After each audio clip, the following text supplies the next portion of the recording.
ஒரு weirdest complement ஏதாச்சும் கிடைச்சிருக்கும் உங்களுக்கு? அது ரொம்ப வியர்டா நீங்க ஃபீல் பண்ணியிருந்திருப்பீங்க அந்த ஒரு காம்ப்ளிமெண்ட்டை. யூஸ்வலா எனக்கு நல்ல ஃபேஷன் எக்ஸ்ப்ளோர் பண்றது பிடிக்கும்.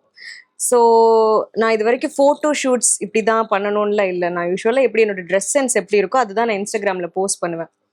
அதை பார்த்துட்டு நிறைய பெரிய டிரெக்டர்ஸே கமர்ஷியல் மூவிஸ்க்கு தான் இந்த பொண்ணு சூட் ஆவாங்கன்னு சொல்லி அந்த ரோல்ஸுக்கெல்லாம் கூப்பிட்டாங்க.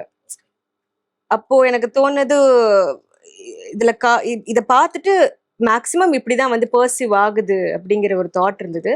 பட் அதையும் தாண்டி நான் இது வரைக்கும் பண்ற மூவிஸ் எல்லாமே வந்து கதை ஓரியன்டா பண்றேன். இவங்க லுக் டெஸ்ட் கூட கிறிஸ்டினாக்கு பண்ணல நாங்க.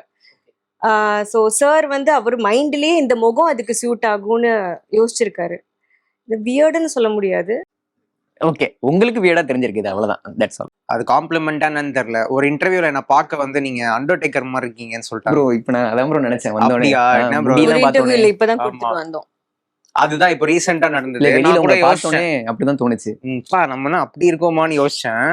அவர் என்ன நோக்கத்துல சொன்னாருன்னு எனக்கு தெரியல. ஸோ அதுதான் இப்போதைக்கு எனக்கு வந்த கொஞ்சம் வியர்டஸ்ட் காம்ப்ளிமெண்ட். ஏன்னா அவர் பயங்கரமா இருப்பாப்ல.